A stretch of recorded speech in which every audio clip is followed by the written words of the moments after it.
Reciban un cordial saludo, queridos hermanos. Hoy, 29 de junio, tenemos la celebración solemne de San Pedro y San Pablo apóstoles. Empecemos. El buen Simón de Betsaida, bronco y tierno como una ola de mar de su patria, fogoso y sencillo como un militar de las legiones romanas, es una de las figuras más humanas y más encantadoras que nos describe el Evangelio. Con su barca y sus llaves, con sus dichos y sus hechos, con sus pecados y sus lágrimas, la personalidad histórica de San Pedro encuentra en todo el apostolado de los 12.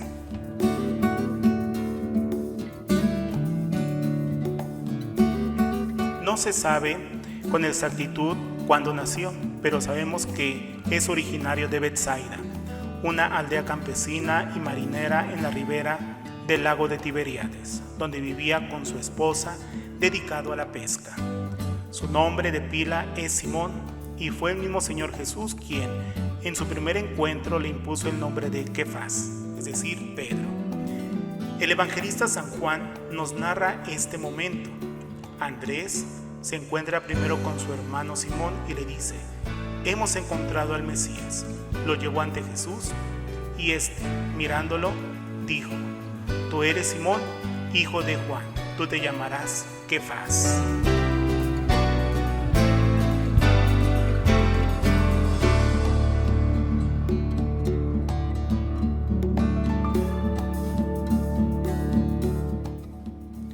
Algo especial vio Jesús en la humanidad cálida y abierta del antiguo pescador, cuando por un acto de misericordia y predilección lo elige para la misión de pescador de hombres, para ser la piedra fundamental de la Iglesia y cabeza suprema de los 12 apóstoles y de toda la cristiandad, y otorgándole la promesa y garantía de una asistencia especial, a fin de que su fe no vacilara y confortara a sus hermanos. En Cesarea de Filipo, Cristo le promete el primado universal y supremo sobre toda la Iglesia, y más tarde, después de la resurrección, a orillas del mar de Tiberíades, Cristo cumple esta promesa de conferirle la potestad de apacentar las ovejas y corderos de su grey.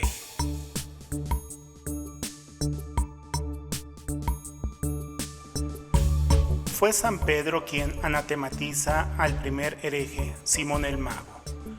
Es quien recibe en Jope la ilustración de Cristo en orden a la universalidad de la joven iglesia y marcha a Cesarea a convertir al centurión romano Cornelio. Es quien preside y define la actitud dogmática de la iglesia en el Concilio de Jerusalén. Es quien propone a los fieles la elección del sustituto del traidor Judas Iscariote en el colegio apostólico. Es quien, en el día del arranque histórico de la Iglesia, Pentecostés, se levanta en nombre de todos los apóstoles y ante la multitud expone la doctrina y mensaje de nuestro Señor Jesucristo. Es quien es consultado y obedecido por San Pablo. Todos acuden a Pedro, y Pedro acude a todas partes, dejando con solo la sombra de su cuerpo una estela de milagros, y abriendo con su palabra horizontes de luz, de unidad, de universalidad y de paz.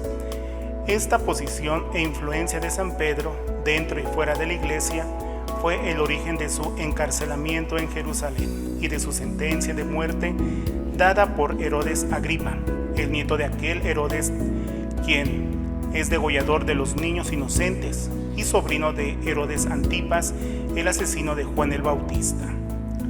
La pluma de San Lucas nos lo afirma en los Hechos de los Apóstoles, y entendiendo Herodes Agripa ser grato a los judíos, siguió adelante encarcelando también a Pedro. Liberado por el ángel, Pedro sale de Jerusalén. El escrito sagrado, después de la escena ocurrida en casa de María, la madre de Juan Marcos, añade: y partiendo de allí, se fue a otro lugar. ¿Cuál es ese otro lugar? ¿Roma? ¿Cesarea? ¿Antioquía? No lo sabemos. Lo cierto es que lo volvemos a encontrar en Antioquía. Dicho sea de paso, hay una tradición que afirma que Pedro fue el primer obispo de Antioquía. La Iglesia admite y confirma esta tradición con la institución litúrgica de la fiesta de la Cátedra de San Pedro en Antioquía. Eusebio de Cesarea, en su Historia Eclesiástica, nos dice que Evodio fue el segundo obispo de Antioquía y sucedió a San Pedro. Pero nos hacemos una pregunta. ¿Fue a raíz de su milagrosa liberación de la cárcel de Jerusalén cuando Pedro fue por primera vez a Antioquía? ¿Habría ido anteriormente hacia el año 36-37, después de la lapidación del protomártir Esteban, a fundar la primera comunidad cristiana? No sabemos con certeza de su llegada y duración de estancia en Roma. Lo cierto es que estuvo en la ciudad eterna y fue su primer obispo. Desde Roma escribió su primera carta a los fieles del Ponto, Galacia, Capadocia, Asia y Bitinia, fechada en Babilonia. Nombre simbólico universalmente interpretado por Roma, la ciudad pagana sucesora y representante de la antigua Babilonia. Los testimonios de Clemente Romano, tercer sucesor de San Pedro en el pontificado romano, de Ignacio de Antioquía en su epístola dirigida a los romanos, de San Ireneo en su tratado contra todas las herejías, y las excavaciones que se han hecho en la Basílica Vaticana demuestran la presencia de San Pedro, su pontificado y el ejercicio de su jurisdicción primacial en Roma y en toda la Iglesia. Una antiquísima tradición dice que el pontificado de San Pedro duró 25 años. Dicha tradición confirma su llegada a Roma hacia el año 42 y su martirio hacia el año 67. En efecto, el martirio de San Pedro ocurrió entre estas dos fechas extremas, entre el 64, fecha del gran incendio de Roma, y el 68, fecha de la muerte de Nerón. San Pedro murió clavado en la cruz, como su maestro, pero en conformidad con su propio deseo, cabeza abajo, dándonos con esa actitud prueba de humildad y de su amor a Cristo Jesús. Su sangre cayó cerca del obelisco de Nerón, en la colina vaticana, donde se levantó la antigua basílica constantiniana y hoy se alza la basílica que lleva su nombre. A semejanza del pescador de Betsaida, volvamos nuestro espíritu hacia Cristo Redentor para repetir el eco de la fe y de la plegaria de San Pedro. Tú eres Cristo, el Hijo de Dios vivo. La Iglesia celebra con máxima liturgia a San Pedro y en ese mismo día también a San Pablo. Ellos fueron y serán los príncipes de los apóstoles. Ahora pasemos a hablar del apóstol San Pablo. Hacia el año 18 de nuestra era, un joven de un poco más de 15 años, judío de raza, de la tribu de Benjamín, llamado Saulo, dejaba la ciudad natal de Tarso, de Sicilia, y se hacía a la mar rumbo a Jerusalén.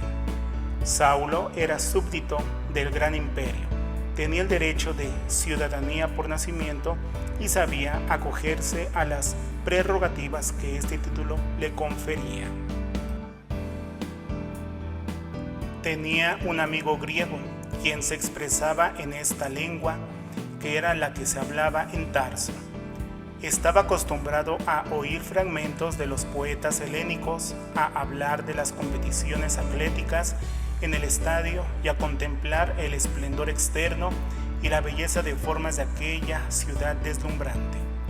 Fariseo e hijo de fariseos era Saulo, y como tal, pegado hasta la inverosímil a las tradiciones de sus mayores, capaz de recorrer el cielo y la tierra para ser un prosélito, de dura cerviz en sus empresas, para no ceder ante los obstáculos y guardar de la ley hasta en sus mínimos detalles externos. En su alma anhelaba un conocimiento mayor de la suprema verdad, que es Dios y su palabra revelada. Este era el motivo de su viaje. Al emprender no soñaba en otra cosa que en poder oír doctas explicaciones del prestigioso Gamaliel, jefe de la escuela del Hillel, miembro destacado del Sanedrín y rabino famoso. Varios años pasó en aquella escuela, rival de la de Shammai, estudiando la Ágada, esto es, el dogma e historia del Antiguo Testamento.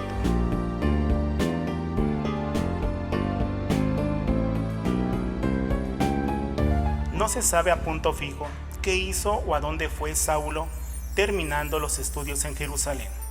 Parece indiscutible que no estaba en Palestina durante los años del ministerio público de Jesucristo, a quien, por consiguiente, no pudo conocer antes de su ascensión.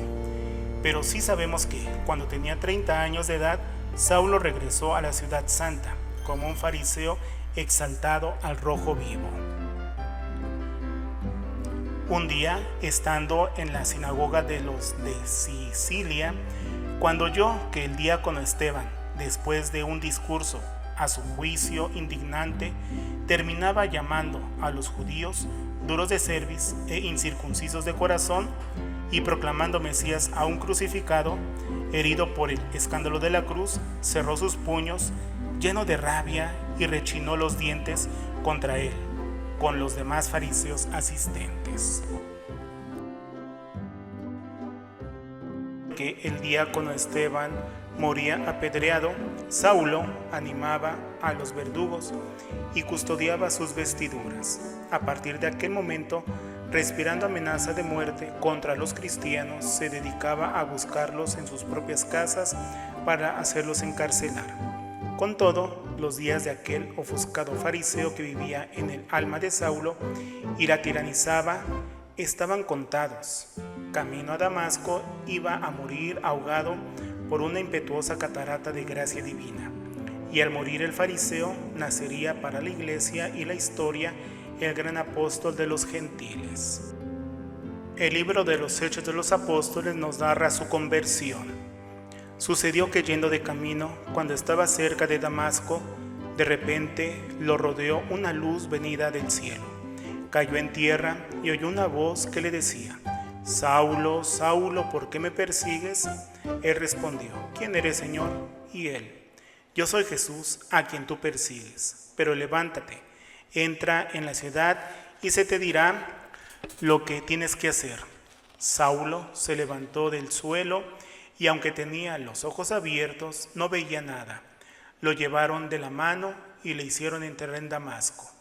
Pasó 3 días sin ver, sin comer y sin beber. Había en Damasco un discípulo llamado Ananías. El Señor le dijo: Ve a Saulo, será un instrumento de elección que lleve mi nombre ante los gentiles, los reyes y los hijos de Israel. Terminada su estancia en Damasco, en casa de Judas, y habiendo sido bautizado por Ananías, Saulo, sin pedir consejo alguno, se marchó a Arabia, donde tendría recogimiento, soledad y paz para ahondar en aquella verdad que había encontrado, reflexionando, meditando y orando. En Arabia alcanzó la plenitud de la gran metamorfosis espiritual del alma de Saulo. Cristo, el blanco de sus odios más cordiales, acabaría siendo el ideal total de su vida. El fariseo estrecho y rencoroso dejaría paso al apóstol generoso y anhelante. Después de casi 3 años de retiro espiritual, se dirige hacia Jerusalén, en donde se encontraba el vicario de Cristo. Desde el primer momento quiso unirse a los cristianos, pero estos huían de él. ¿No sería aquella una conversión simulada, una hábil estrategia para conocer mejor los secretos de los discípulos recién bautizados y así acabar con ellos? La mayoría así lo sospechaba. Dios puso pronto en contacto con él a Bernabé, un hombre que calaba hondo en los espíritus y vio en Saulo un alma privilegiada. Presentó al neoconverso a Kefas y le contó lo sucedido. Este lo invitó a quedarse en casa de María, la madre de Marcos, el futuro evangelista, sobrino de Bernabé. Allí estuvo Saulo 15 días escuchando de San Pedro todos los dichos y hechos de Jesús. Durante 5 años Saulo se fue a su tierra natal, pero la llamada de Dios no se hizo esperar. Un día Bernabé se presentó en casa de Saulo para llevárselo consigo a Antioquía. Saulo accedió y por 1 año, junto a Bernabé, evangelizó a los antioquenos. Un día estaban reunidos como comunidad y mientras celebraban la liturgia en honor del Señor y ayunaban, dijo el Espíritu Santo: Apártenme a Bernabé y a Saulo para la obra a que los he llamado. Y empezaron los viajes apostólicos. En el primero, junto a Bernabé, visitó la isla de Chipre y luego desembarcó en Panfilia, evangelizó algunas ciudades del Asia Menor y regresó a Antioquía, pero con un nombre nuevo, Pablo. En su segundo viaje, Pablo fue a Atenas. Al escucharlo, algunos filósofos lo llevaron al Areópago para que les expusiera su doctrina. Atenienses, veo que son sobremanera religiosos en su culto. Al pasar y contemplar sus altares, hallo uno, al Dios desconocido, pues a este Dios que no conocen es al que vengo a anunciarles.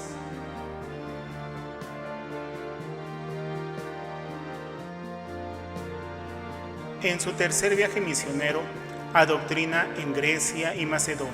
Además fue a Corinto, Filipos y Tesalónica. Terminada su tercera misión, Pablo regresa a Jerusalén. Estaba un día orando en el templo cuando sus enemigos lo reconocieron y promovieron un tumulto contra él. Un centurión romano con sus soldados lo encadena y el populacho vocifera su muerte. El tribuno manda que lo encarcelen y lo azoten. Apeló para que el César lo juzgara y custodiado fue embarcado en Cesarea hacia Roma.